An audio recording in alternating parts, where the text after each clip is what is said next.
ဟမ်ဘာဂါဆိုတာဝက်သားနဲ့လာတဲ့ဟမ်ဘာဂါဆိုတာဂျာမနီနိုင်ငံဟမ်ဘာဂ်မြို့ကိုအစွဲပြုပြီးခေါ်တာပါဟန်ဆိုတာနဲ့ဝက်သားနဲ့လှုပ်ထားတယ်လို့ဆိုလိုတာမဟုတ်ပါဘူးတမိုင်းကြောင်းတွေကိုပြန်ကြည့်လိုက်ရအောင်ဟမ်ဘာဂါဆိုတာဟမ်ဘာမြို့ကအမဲကျိတ်သားကတိတ်နာမည်ကြီးတယ်တမိုင်းကြောင်းအရတော့မွန်ဂိုတွေကအမဲကျိတ်သားကိုနှစ်ချိုက်စွာစားသုံးကြတယ်လို့ရေးထားတယ်အမဲကျိတ်သားကိုအဝိုင်းပုံစံလေးလုပ်ပြီးကင်တာဖြစ်ဖြစ်ကြောတာဖြစ်ဖြစ်ကိုပတ်တီလို့ခေါ်တယ်ပေါင်မုံကြတဲ့အသားညက်ပြီးစတီထွင်ကြတာကိုတော့1995ခုနှစ်လောက်ကတည်းကချာလီနက်ဂရင်းဖလက်ချာဒေးဗစ်လူးဝစ်လက်ဆင်တို့ကတီထွင်ခဲ့ကြတယ်လို့မှတ်သားမှုပါတယ်ကလေးဘဝကတည်းကဘာသာပြန်စာအုပ်တွေဖတ်တော့ဟင်းချက်စာအုပ်တအုပ်မှာတမိုင်းကြောင်းလေးတွေပါတော့အလွယ်မှတ်ဖူးတယ်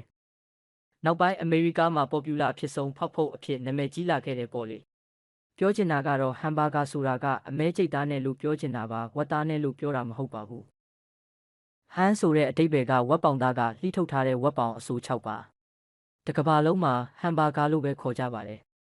တခေတ်တခါတုန်းကအမဲကျိတ်သားနဲ့ပဲစား300ကနေအမဲသားမစားတဲ့သူတွေအတွက်ကြက်စိတ်စသဖြင့်ရောင်းလာကြတယ်ဝက်သားနဲ့လည်းပေါ်ပူလာမဖြစ်ပေမဲ့တချို့ဆိုင်တွေမှာရောင်းကြပါတယ်